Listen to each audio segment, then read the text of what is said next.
Eh bien, je m'appelle Sabine Groth-Ambril, je suis archéologue spécialiste.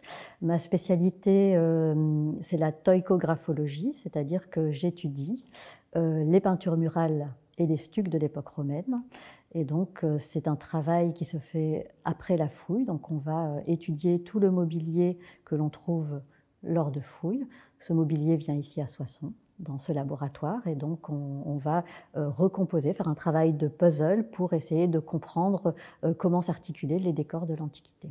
L'étude des peintures du Tillet sont en fait une très belle aventure, puisque ce sont des vestiges qui ont été fouillés dans les années 80 et qui ensuite sont restés en réserve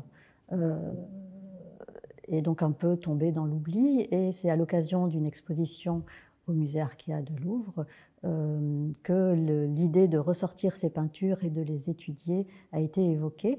Et on ne s'attendait pas en fait à avoir un décor relativement exceptionnel, puisqu'il a été défini comme rare en Gaule.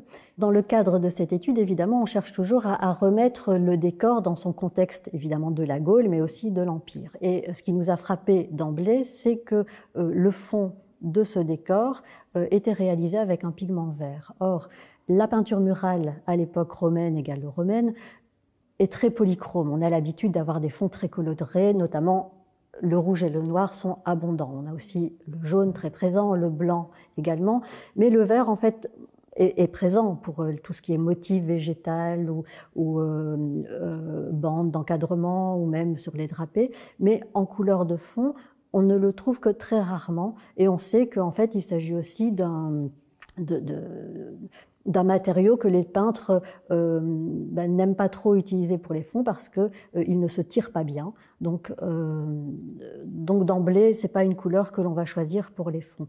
Et donc on sait que en peinture murale, on a deux terres vertes qui sont utilisées pour les décors, la glauconie que l'on trouve abondamment sur le territoire de la Gaule et la céladonite qui, lui, est un pigment d'importation puisque les plus grandes mines se trouvent à Chypre.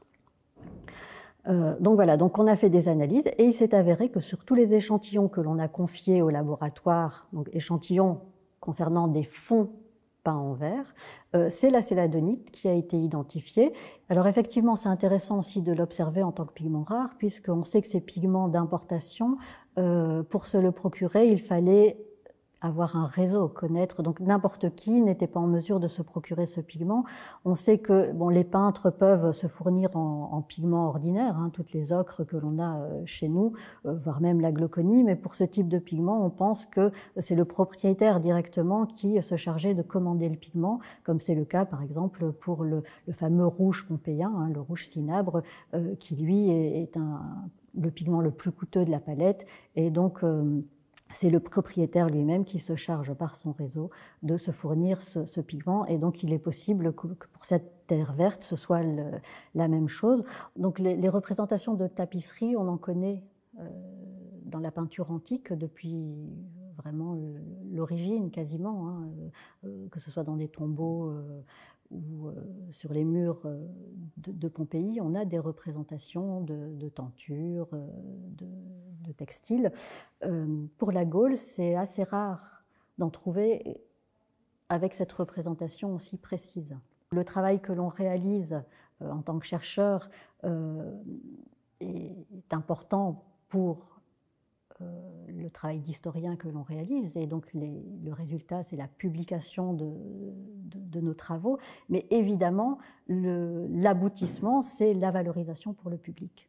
Et donc, quand nos recherches permettent ensuite de présenter les vestiges dans un musée, c'est pour nous vraiment une grande satisfaction, puisque l'objectif est de transmettre aux jeunes et aux générations futures. Et donc, la suite de notre travail, ça va être de confier le résultat aux restaurateurs qui, eux, vont se baser sur nos observations pour restaurer les peintures et faire les choix muséographiques en concertation avec les conservateurs pour valoriser le mieux possible ces vestiges et les faire parler pour le grand public.